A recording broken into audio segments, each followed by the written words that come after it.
Tashi Delek y bienvenidos a Tíbet esta semana. Este es Raimundo Saldívar con otra edición de las noticias semanales sobre el Tíbet, su santidad el Dalai Lama y la Administración Central Tibetana. Veamos los titulares. Su santidad el Dalai Lama en conversación con Gaur Gopal Das. Un mensaje correcto y oportuno a China, dijo el presidente de la Administración Central Tibetana, sobre las sanciones de Estados Unidos.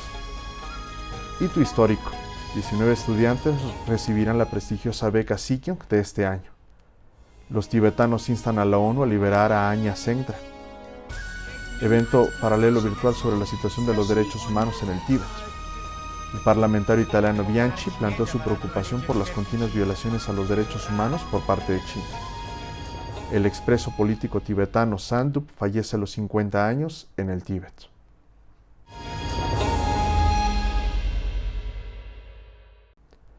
Su santidad el Dalai Lama tuvo una conversación en video con Gaur Gopal Das, un ex ingeniero de Hewlett Packard que ahora es un monje que pertenece a la Sociedad Internacional para la Conciencia de Krishna el martes de esta semana. Haciendo hincapié en la importancia de la ahimsa y karuna, dijo que estas cualidades se están descuidando en el mundo de hoy. So Buddha learned already existing spiritual tradition in India. That is Jainism, and also you see Sankhya philosophy in these different sort of Indian philosophy, all carry the concept of ahimsa, karuna. El presidente de la Administración Central Tibetana, Dr. Lobsang Sangye, acogió con beneplácito las sanciones de Estados Unidos contra los altos funcionarios del Partido Comunista Chino y calificó el acto como una acción correcta y un mensaje oportuno a China por parte del gobierno de Estados Unidos. El jueves de la semana pasada, Estados Unidos impuso sanciones a 3 altos funcionarios del Partido Comunista Chino, incluido Chen Guangguo, secretario del Partido de la Región Autónoma Uigur de Xinjiang y miembro del Politburó, por su participación en violaciones graves de los derechos humanos contra los uigures y otras minorías en Xinjiang, también conocido como Turquestán Oriental. Justo un día antes, el Departamento de Estado de los Estados Unidos había anunciado la prohibición de visas contra funcionarios del gobierno chino, considerados responsables de prohibir el acceso a extranjeros al Tíbet. Por primera vez en la historia del examen de 12º grado, 19 estudiantes tibetanos han alcanzado una calificación de 95 o más. Los estudiantes recibirán la prestigiosa beca Sikyong de 100,000 rupias indias cada una. La Junta Central de Educación Secundaria en Delhi publicó los resultados de los exámenes de la clase de 12º grado 2020 el lunes de esta semana.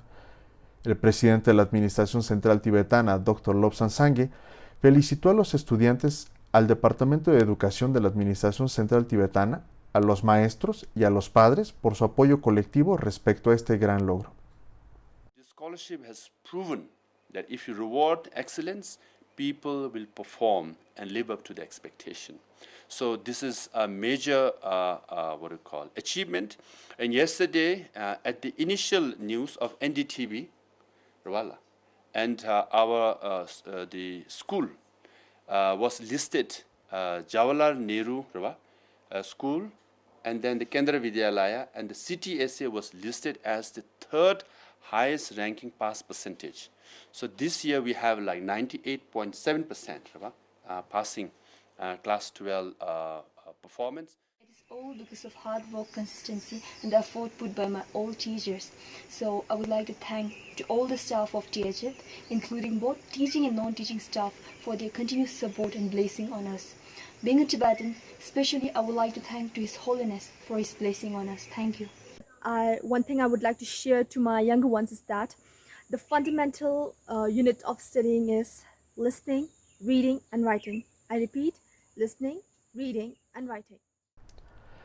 La señora Thila Chuki, enviada especial de la Administración Central Tibetana para los Derechos Humanos en la Oficina del Tíbet en Ginebra, instó a las Naciones Unidas a alzar la voz contra la triada de colusión de las autoridades estatales chinas, la policía y el poder judicial chinos por permitir y facilitar la apropiación indebida de las tierras de los tibetanos para la iniciativa Frangirut, conocida como Belt and Road, y de otros llamados proyectos de desarrollo. La señora Chuki apeló al Consejo de Derechos Humanos de las Naciones Unidas y a los Estados miembros para presionar a China para que libere a Anya Sendra y a otros defensores tibetanos de los derechos humanos. La Oficina del Tíbet en Ginebra celebró un evento paralelo virtual titulado Situación de los Derechos Humanos en el Tíbet el miércoles de esta semana. Las panelistas, Sophie Richardson, directora de Human Rights Watch para China, Krista Meindersma, directora de defensa de la campaña internacional para el Tíbet en los Países Bajos, y Tenzin Ladon, miembro visitante de Tibet Policy Institute de la Administración Central Tibetana. Very quickly, I want to mention something that Tinley just referenced about the extraordinary call from the special procedures about 2 weeks ago, because not only did it set out all of the different human rights violations that we're grappling with, but it also highlighted China's unwillingness to cooperate with the UN human rights system. I think Tibet is a case in point. The Chinese government used its campaign against the virus as an excuse to step up its repression of Tibetans in the name of maintaining stability. In China, when we talk about government, state, nation, and what they so-called motherland, it has been all understood as a homogeneous entity.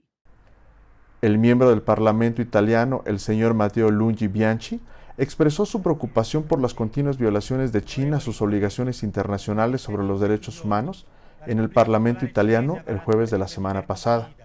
El diputado Bianchi dijo que la comunidad internacional no puede darse el lujo de seguir fingiendo e instó a los países occidentales a no permanecer en silencio ante el acoso y la represión de China contra il pueblo tibetano.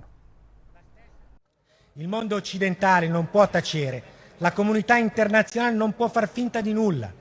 Il nostro futuro da uomini liberi passa anche attraverso la ferma richiesta di far terminare queste prepotenze da parte di un governo di uno Stato di 1,4 miliardi di persone. Non denunciare questi avvenimenti vuol dire essere complici di chi crede alla bontà della dittatura comunista anziché nella libertà. Grazie. El expreso político tibetano Sandup, del municipio de Changra, condado de Pempo, falleció a la edad de 50 años en la región autónoma del Tíbet. Sandup sufría de diabetes e ingresó al hospital público de Lhasa a principios de este año y respiró por última vez el 17 de febrero. Sandup fue sentenciado a 3 años de prisión por organizar una protesta pacífica junto a otros 15 monjes el 12 de mayo de 1992 en Lhasa.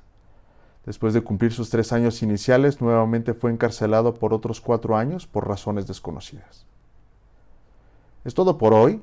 Nos vemos la próxima vez. Que tengan una excelente semana.